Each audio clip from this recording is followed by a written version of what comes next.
Ladies and gentlemen, good morning. Welcome to the 5th Annual Hotel Summit Africa. We are all gathered today in Nairobi as African investors, decision makers, influencers, property owners, developers, suppliers, movers and shakers in the region from the hospitality and the tourism sector. We are here to discuss, explore, collaborate, and build relationship with prospective business leads. The theme of this summit is about redefining Africa hospitality beyond the buzzwords. Over the course of the next 2 days, we are called upon to discuss projects that will help build a richer, better, and inclusive hospitality sector in Sub-Saharan Africa, and to be precise, in East Africa, our home. My name is Carmen Nibigira. I'm a project director for Horwath in Rwanda, but I am also an advocate for East Africa when it comes to tourism and the hospitality sector.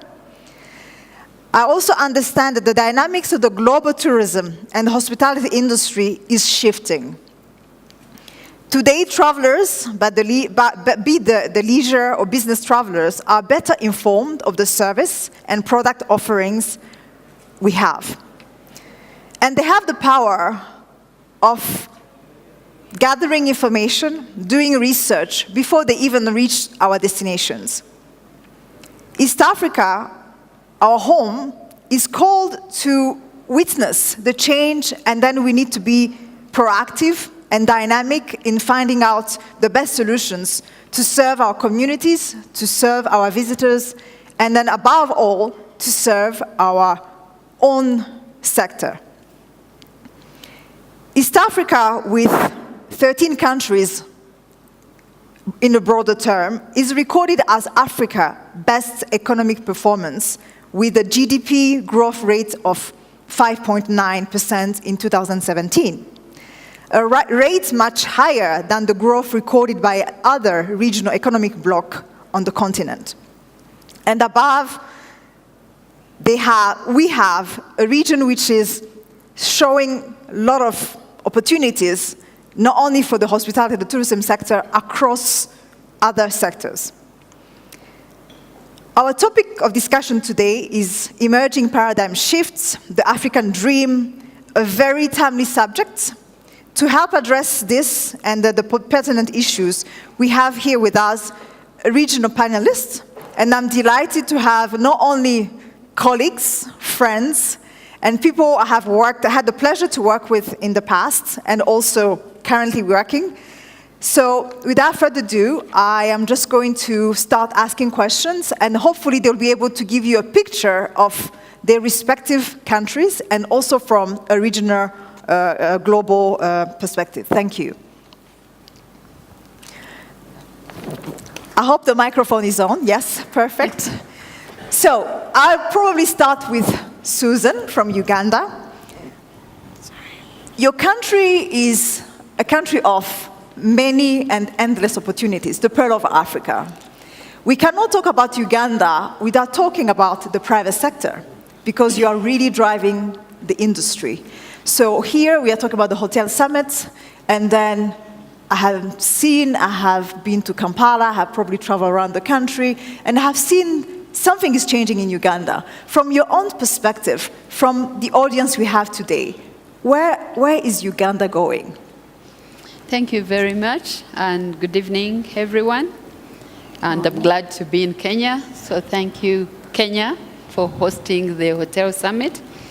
Uganda is on a growth path as far as the economy, as far as the tourism sector. Definitely there is a deep and very interesting growth path economically. Our tourism sector right now is one of the leading exports, because tourism is an export product, if I must say. Before, we were concentrating on coffee and on all these traditional exports. But times have changed, and I think both the government and the private sector have realized that where actually what grows the economy is what we were gifted in by God and by nature. Because as you know, as we brand Uganda, it's the pearl of Africa, but it's also gifted by nature. And when today the Honorable Minister was talking about creating an experience, the private sector is very driven in creating an experience with what Uganda is endowed with. So both the government and the private sector are working hand in hand to make sure that the economy gets out of the usual. You know, Africa has been known for poverty, for disease, for sickness. But now, as we speak, Africa is the way to go, is the next frontier in the world, so to speak. So Uganda is on a good path. It's attracting foreign direct investment. It's attracting investments, but also the indigenous Ugandans, because before, when you talked of private sector, you were talking of foreign investors. But now there's a good partnership between the foreign investors and the private sector from Uganda. Perfect, wonderful. From Tanzania, my colleague here, we talk about Tanzania in a very interesting way because we are in Kenya, and I think my colleague Susan that knows that we cannot talk about Tanzania without talking about Kenya. Yes. But I would like maybe to bring this discussion from private sector-led foreign direct investment from Uganda to what is the current situation in Tanzania. From a political standpoint, we know your current government is really looking at doing business in a different way. I want to hear your voice as a representative of the hotel associations in Tanzania. What is the picture? What people need to hear from you from Tanzania today? Okay, thank you very much. And as my predecessor said, we'd like to thank Kenya and specifically Nairobi for hosting us on this quite special occasion. And Tanzania is going through a very interesting political climate at the moment. And if anybody knows about what our current focus is as a country, it's towards industrialization, to become a middle-income country. And I think there are many opportunities in that, but tourism has always been a key economic driver. And in that perspective, not much has changed. The investment climate is a little bit more difficult just because there is more of a focus or a favor or more incentives towards industrialization or manufacturing.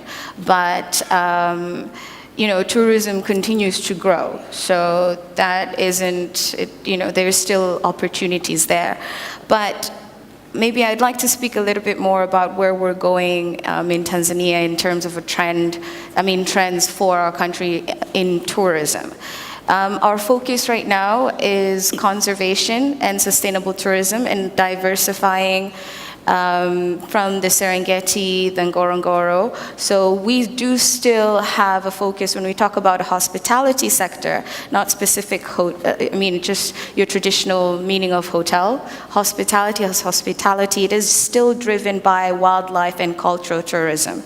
And we are starting to see more of what has been branded as eco-luxury lodges and hotels.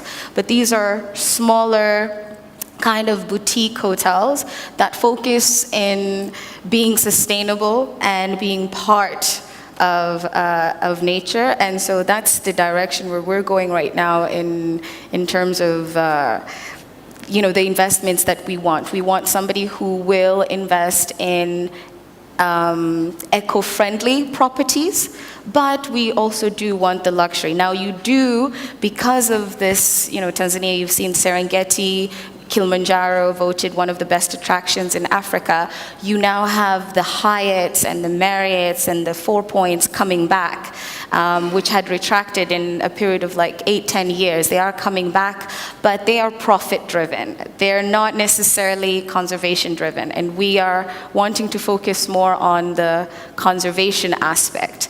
And to touch on the foreign direct investment, we do also have a different type of foreign direct investment in the sense that you have more philanthropists buying equity into these eco-luxury brands. And they're not thinking so much about returns or dividends, but more about their footprint, how they're helping these safari companies leave a positive footprint in the environment around or for conservation. Thank you very much, Nur. So I now go to Susan, Magical Kenya. And the Blueprint 2030 strategy is very clear on product diversification. You have been known for the destination of safaris. And then as the Honorable Minister said, you cannot talk about Kenya with 1.4 million visitors or tourists. That's really not what Kenya should do in terms of performances. So product development, product strategy, are we moving away from the typical safari product Kenya has been known for? And what is the private sector doing to go and do business differently? Thank you very much. Karibuni, Kenya.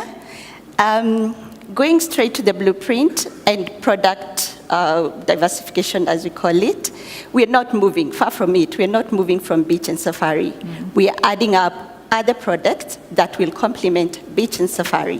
Actually, the strategy, the marketing strategy, is focusing on the two products, beach and safari, and also additional. And as the minister mentioned, we are also looking at accessibility to these places. So we are also touching on infrastructure, airlines, and we are encouraging the local carriers, the local affordable carriers, to take people to these places. And what else? If you come to the beach, what else can you do at the beach? So that is to bring the traditional product and additional something to do there. What are the entertainment things to do there? What will the client do at night? As he has mentioned, you don't come to a hotel and sit in. Go out and have a drink somewhere else. Go and experience nyama choma with that is the traditional delicacy here, with the other people, with the local community. How else can you actually do farming with the local community? And this brings up the aspect of homestays and small hotels or small places to stay within the region. We are opening up the two counties that were mainly for tourism. That was the coast and the Masai Mara area. But now we are opening tourism in other counties. So we are also looking at bringing other products in other counties. Go to Kakamega Forest and see what is there. Mm-hmm. And go to Rift Valley and do the paragliding. So there's a lot of product development, but also in line with existing products that are there. So we are not moving from the safari, we are complementing, we are expanding the portfolio, and also from the only safari and beach experience around other counties. Correct. So Susan, from Uganda, Pearl of Africa, there's a story we heard, there's a Simon and Steve, isn't it? The two people who made it, the CS remember about Movenpick. We cannot talk about investment without talking about human capital in the hospitality industry. You know, a bed, internet connectivity, service in your room, those are standard. How are we thinking about that aspect of human capital for the growth of Uganda?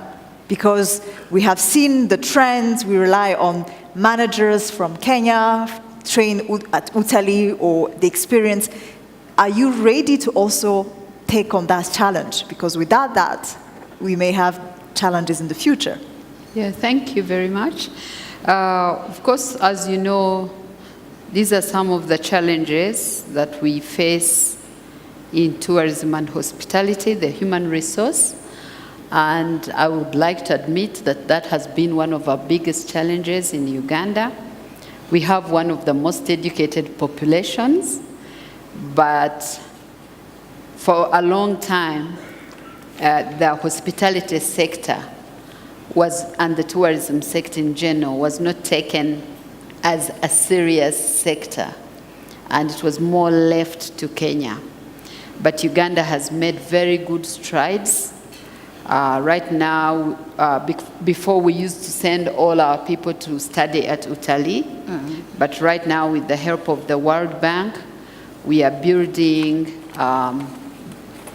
actually renovating, because the school was always there in one of our towns, Jinja, but now we are building a top class, kind of on the Utalii model, the Hotel and Training Institute, renovating it with the help of the World Bank. And there are many other private-owned institutions that are building this human resource, which has been our biggest challenge in the service. That aside, Uganda is very known for its friendly people, its very hospitable people. Right from you'll be lost in Uganda, and you'll stop someone and you'll ask for direction, and they will not only direct you, they will take you to where you are going. So I think it's just a bit of polishing. And at our airport, we have put desks specifically for tourists, targeting tourists apart from the usual immigration, and we have branded our airport very well with screens and everything. So, but with our hotels, and we are trying to create experiences. Of course, we have the buggy jumping at our River Nile, and we've also done community tourism, where you actually go through an experience. Let's say, for example, Uganda is known for its long-horned Ankole cow, and you see it being milked, and you see everything from the fireplace and everything. So it's not just about coming to our hotel and having that experience of going to a national park. We have had homestays being created so that you find that if the tourists come, even if you're staying at the Marriott or at the Sheraton or at the Serena, but the Serena is in touch with these homestays where you can go and experience the culture and the hospitality of Ugandans. Being East Africa, we still deal a lot with Kenya, because as far as their managers and training in Kenya, and it's one destination with the visa. So if you are being served by a Kenyan, Karibu is Karibu in Kenya, in Tanzania, in Rwanda, and in Uganda. So I think we are on a good trend as far as human resource is concerned.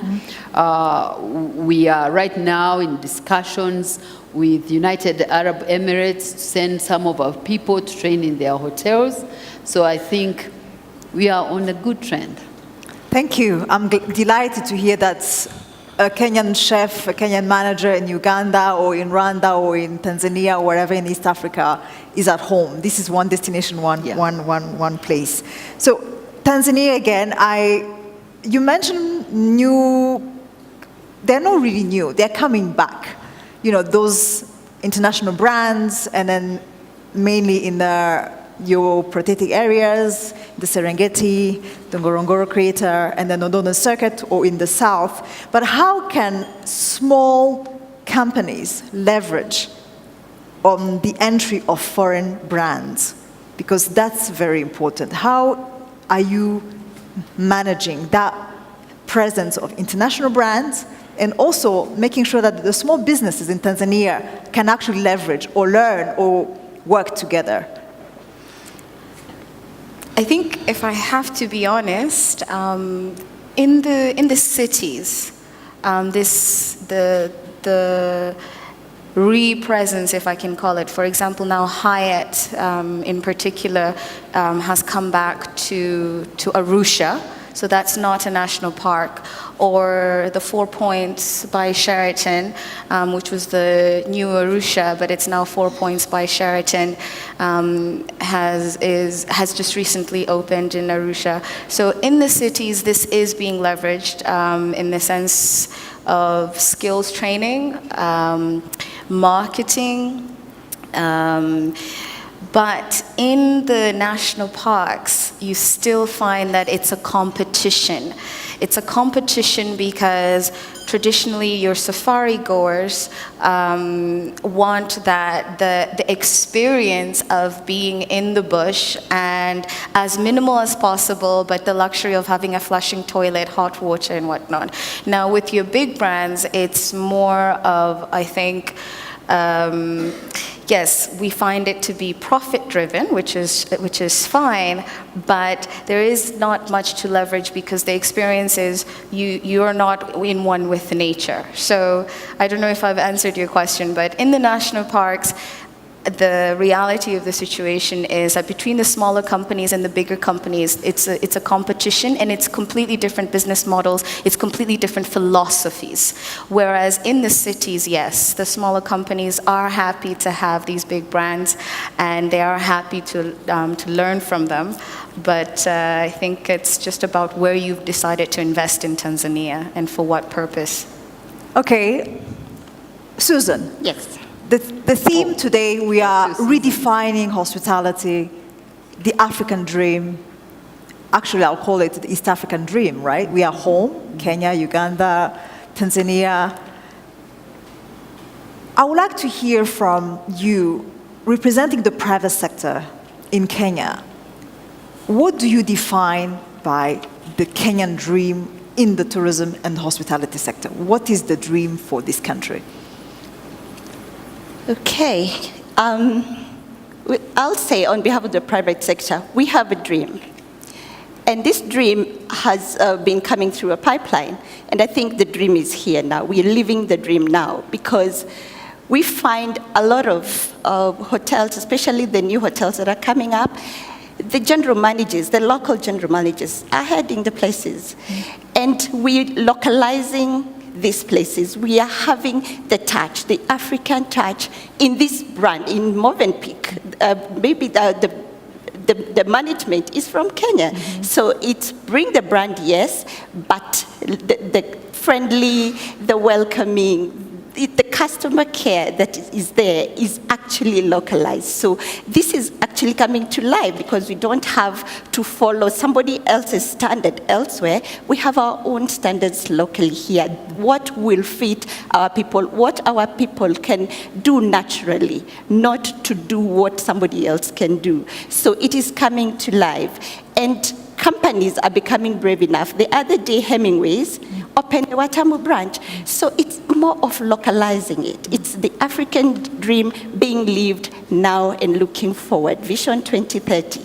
And then there's also the model of doing business that we are looking at in Kenya, for example. If we have this kind of product, who are we attracting? Are we attracting only the international tourist, or are we attracting the regional? Actually, I look at domestic tourism in two phases. I look at it as the national domestic and the regional domestic, and also go further to bring the African continent to each other's African product. So that is the African dream to me, and this is happening. And I'm happy about the single visa and the use of ID to cross the borders. Tanzania, we are waiting for you. So that we are able to really make it easy to travel to each other's country and remove the visas and make Africa for Africans. And then we'll just complement with the international traveler. We're not saying we don't want them, but we're saying let us enjoy what is indigenous to us and then invite somebody else to enjoy. And you can easily talk about what you've enjoyed in your own country. So it's easy to sell when you know what you have locally, or that's what I would define as the African dream. Localization, Yes. contextualizing, Yes. and also borderless borders, opening the borders, Yes. and trading and visiting each other. That's the perspective. Yes. And an interesting fact that for those of you who are here, Uganda is the number 4 in terms of source market for Kenya, a number which was not the same maybe 2 years ago. They were ranked, maybe 9th to 10th position. So, Susan, yes, you own 2 hotels, actually 2 boutique hotels. You are a business person, you understand the market. Definitely, the answer from Susan, who talks about Kenya in a global, almost like very big, large definition, what do you think is Uganda, from your own words, from your own business, in terms of that dream? What would you like to see Uganda being defined? What is the signature from a hotel standpoint?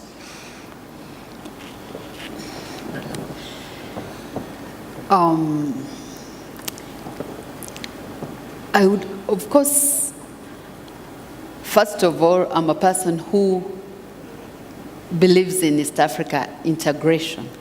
That's my number 1 point. Because I believe as East Africa, we talked about, our Honorable Minister mentioned about domestic tourism. Because before you even think of attracting international tourists, the quality, the standards, the service must be tested and appreciated by your own people. So the way I see Uganda, when you talk of the big 5 and you are marketing it outside, what comes to mind? Kenya. But when you talk of the gorilla, you are talking about Uganda. Because I know the Honorable Minister said, you want to see the gorilla, go to Rwanda. But you must be aware that the biggest number of gorillas worldwide is actually in Uganda. So whether you go to Rwanda, you end up in Uganda. And that's why even our permits are lower than the permits in Rwanda. The only thing that Uganda needs to do better is to improve on its human resource through training, to promote sustainable tourism and ecotourism, to develop, because we are not going to reinvent the wheel, that what is happening in Kenya, or we are not competing with each other, we are complementing each other. So I see Uganda in the future and Uganda now to be promoting what they do best, what product they have best, and what are those products. You can come to Uganda and see the big 5, but why not start in Kenya and come to Uganda and see the gorilla? Why not come to Uganda and see the cultural tourism, our dances, our art? So because of this single visa, we market East Africa as a region together, but market what is uniquely Ugandan. And for now, that's what our government is concentrating on. Promoting renewable energy, sustainable tourism, our art and culture, and our main thing, which is the gorilla. Thank you. Thank you. Localization, contextualizing, a touch of Uganda, what is unique to Uganda, human capital, human resources, and then of course you cannot talk about the gorillas without talking about Rwanda and Uganda. You are all intertwined.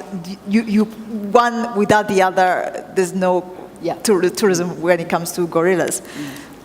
Tanzania, my favorite park is unfortunately not accessible most of the time, but when we look at Tanzania, you are such a huge, vast country. Yes. A country with many opportunities as well, but still, for me, when I hear the dream of Tanzania is defined in so many ways. Even your tourism board defined Tanzania as the land of Kilimanjaro and the land of... We're soon having a new brand coming exactly. up. So, in your own words, what is the dream? What is this aspiration? What is Tanzania for you in terms of the hospitality and the tourism sector? I have to say we are still quite far from our dream. I'm glad to hear Kenya has reached that or is starting to realize that dream. But our dream is that tourism should actually translate into ending poverty or alleviating poverty. And that hasn't yet really happened, and part of it is because tourism is concentrated in certain areas. It has not diversified. Another reason is because of the skills gap. We are still hiring a lot of expatriates. So the first dream for Tanzania in terms of tourism is that it should actually help to lift people out of poverty. And we're working towards that, but we still have a stretch to go. The second part of the dream for us in tourism is that it should be able to cement a national identity, so that Tanzania is known in East Africa because of us having 120 tribes uniting through Kiswahili. We don't have tribal issues, touch wood, thank God. But we do have 120 very unique cultures and traditions, and we haven't yet been able to quite capitalize on that. We are working on it, but it's a hope, again, it's a dream, that tourism, if diversified properly, would then also be able to cement these national identities rather than having people seek more either to be, being Tanzanian is what we want, but a lot of people are now going, or the millennials especially, our generation, wanting to be very Western. So that's another dream that we have that we hope we can attain through tourism, and that can only come if we promote culture tourism. And again, this though we have done a bit well, was for conservation, sustainability, that we would be able to carry, a Tanzania that is still very natural for many, many generations to come. And it is why we attract a lot of foreigners into the country, but also more and more, the local Tanzanians are starting to appreciate that asset that we have. So that, I think, we have done well, conservation and sustainability, which is why, again, we do have the tensions of promoting companies that do adhere to that philosophy. But the other two dreams, we're trying to get there. You're working on it. We're working on it. Perfect. So I hear conservation. I also hear the dream of Tanzania is to keep that national identity. Yes. But at the same time, that national identity with the aspect of understanding that there are many challenges you are facing. In this room, we have investors, we have suppliers, we have people who are here to do business. So before I conclude this session, we cannot talk about tourism and the hospitality industry in East Africa without talking about our way of doing business. So the business environment, we may have the best policy, we may have the best strategies in place, we may have a political will to drive that policy, but everybody here is looking at how can they drive their own businesses, how can they sign deals, how can they open probably potential hotels in East Africa. So CS Balala mentioned that, this is a new hotel. It seems like every time you come to Nairobi, there's a new hotel. There's something happening in Nairobi. So Susan from Kenya, are we reaching a saturation point when it comes to hotels in Kenya? Or am I just generalizing, talking about Nairobi? Or what's going on in counties of Machakos, Kisumu, Meru, Turkana? Is any space for these guys here in the room to do business in Kenya beyond Nairobi? It's a good point you brought across, because actually every governor is looking for investment in tourism in their own place. And there's opportunity for investment, especially in mines, in all the counties, or in the county blocks, because let's look at Nyanza and Western. there's potential for also hotels, because if you bring conferences, and if in terms of MICE, and the minister talked about the MICE Bureau, if you bring a conference in Nyanza or Western, where will they sleep? So there's investment opportunity. There's the conference facility itself opportunity. So counties are looking to remove conferences from Nairobi or the capital to the other counties. Meru, for example, I remember when we went some years back to Meru, and they had this dream of having this conference facility, and they have very good products there that have not been actually marketed, that are still hidden. They have secrets that are amazing up there. So when we look at the county, investment actually is within the counties, not so much within the city center or within the capital. But as you're saying, are we reaching saturation on hotel investment in Nairobi? I think not so, because we have new things coming up. We have new malls. We have the hub. We have the Two Rivers. We have all these malls coming up, and we having the magical hidden. We have the Nairobi National Park just within. So there are things to do. Even I encourage the delegates, don't just stay here the whole day. Go to the national park. Go to the Elephant Sheldrick Center. Do things within the city. There is so much to do within the circuit of Nairobi. And then we cannot say saturation with hotels, because there is enough bed nights. Actually, sometimes when we have a conference in Nairobi, sometimes we don't even have enough, the big conferences that are coming. But as you're talking about counties, look at the Skull Congress coming in at the coast in November. That is opportunity already there. Is there enough accommodation at the coast? I don't think so. So there's still investment opportunity in hospitality to speak about. And it's not only hotel buildings. What else comes in hospitality? When you're speaking hospitality, what are the additionals in the hospitality investment? There's the cabs, the taxis, there's the boat rides. Everyone, trickle down to the economy, the value chain. Everybody with investment, everybody will benefit. The value chain will have an economic boost in the investment arena.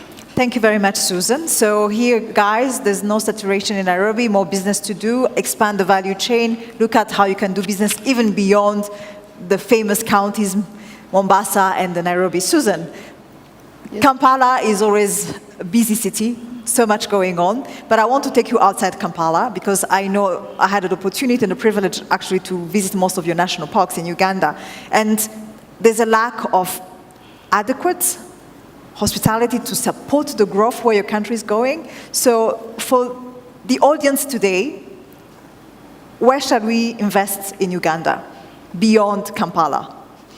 Thank you. I definitely invite. I think Uganda is still a very virgin place, especially as far as our lodges are concerned. I know Tanzania has a lot of investment in the lodges. Kenya has a lot of investment, both in the lodges and the city. But I must say Uganda has a lot of places one can invest, and even a lot of already investments that have been done that need the equipment and the state-of-the-art equipment that probably these people can supply. Just yesterday, in our national newspapers, there are new concessions in the national parks with very good incentives that are given by the government and by Uganda Wildlife Authority. We've just had the Giants Club come into Uganda. They are trying to put up high-end lodges. So definitely, I invite all of you. We have a fantastic incentives for our new investors. We have a one-stop center to Uganda Investment Authority. And Uganda is not only investing in buildings and lodges. We are also an agricultural land. So food, anything in Uganda grows. We can be, we can have people put manufacturing things and products for the hotels. So definitely, I think Uganda is not only a good tourism destination, it's a good investment destination. I'm not marketing it just by marketing it. Tourism is everybody's business. I believe that anyone in this room can find your niche there in Uganda. Thank you. Thank you very much, Susan. So Tanzania, just a few words. I just want to specifically ask you to talk about investment opportunity, because as much as we know you are a huge country and then many people know your destination, I believe there's room for investment. Which sector and which area? I think the biggest sector actually is the suppliers to the hospitality sector. We do have, as my Kenyan counterpart said, quite a lot of investments already into the buildings and the hotels. But as the minister said in his speech, that experience, and with us millennials wanting to be always eco-friendly or environmentally friendly, checking does somebody use solar panels, or how all these things. Interior designing, engineers, architects, those are basically areas of investments that are greatly needed and are actually being procured a lot outside of Tanzania, because you have a lot of properties that had already been built and are being bought and renovated because they've been standing still for a long time. So that is an area of investment I say is absolutely available and up for grabs. Another area, though, is we recently just opened the Southern Circuit through the aid of the World Bank, something that is called the Regrow Project, and they've opened up the southern national parks, the game reserves. So that is also an area where the government is giving a lot of incentives for anyone who would like to put up properties, and in those areas even big properties. So the Southern Circuit is also up for grabs, and Northern Circuit's a little bit saturated, but the Northern Circuits in terms of suppliers still has a lot of opportunities available. Thank you very much. Suppliers, the value chain, don't only concentrate on building hotels, support the sector to grow from agriculture, foods. I always say that my way of appreciating a destination wherever I go, it's based on my breakfast meal. So if I go to any destination, I always look at what am I eating? Where is my eggs? Are they local? The juice, cheese, bacon, sausage, water. If everything comes around the region or where the hotel is located, definitely I know something is going to happen. But also let me probably point to you and then bring you to your attention that CS mentioned that two people were key to the experience of Movenpick, Simon and Fred. On this panel, from Kenya, Susan from Uganda, and Nura from Tanzania, women driving the sector, women behind the engine, women advocating for the sector. So when we talk about 11 tourists creating one job for the tourism sector, trust me, there's a big demographic of women. And then talking about poverty eradication or elevation of the poverty, we need to look at the hospitality and the tourism sector. How can women be part of it? So without any further ado, I would like to take this opportunity to thank everybody. And they are available to discuss business. They are representing the private sector in their respective countries. So two things I would like to take away from this. Each country have a dream. They have their own challenges, but endless opportunities. So Africa we believe in, the Africa Rising, is actually our East Africa Rising. You are at the right place. This opportunity, please make sure you exchange business and go beyond exchanging business and then do deals. We are open for business. I always like to mention that the particularity of this destination, Karibu in Kenya, Karibu in Uganda, in Tanzania, in Burundi, or in Rwanda, is still the same. Yeah. We are in one region of 160 million of us. Domestic and regional tourism is on the rise. We respond to our needs. localize, contextualize, understand our needs, and also respect that our aspirations is to keep what we have in terms of our destination, respect to conservation, wildlife management, and invest in human capital, and take the dream to where our people, all of us, we want to go. Without any further ado, thank you very much, Susan, my friend from KTF. Thank you, Susan from Uganda, Pearl of Africa, actually magical Kenya, Pearl of Africa, the land of Kilimanjaro and Zanzibar, brand to be redefined.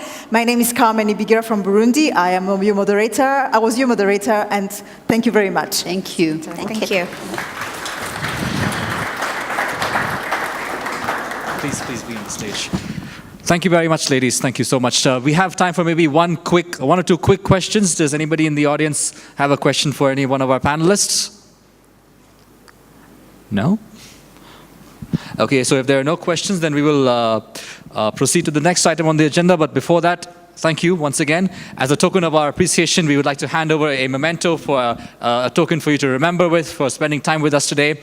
Our director, Ganesh, can you please come on the stage and hand over a memento to each one of our panelists, starting with Susan Ongalo from the Kenyan Tourism Federation.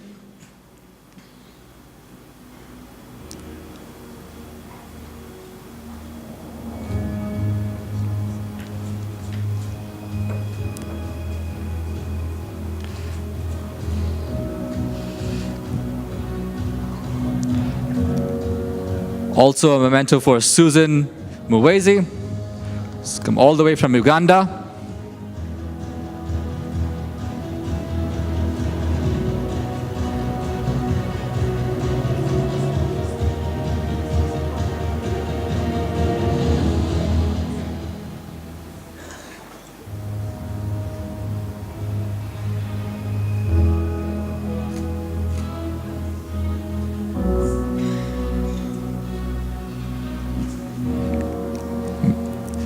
Nura Lisa from the Hotel Associations of Tanzania.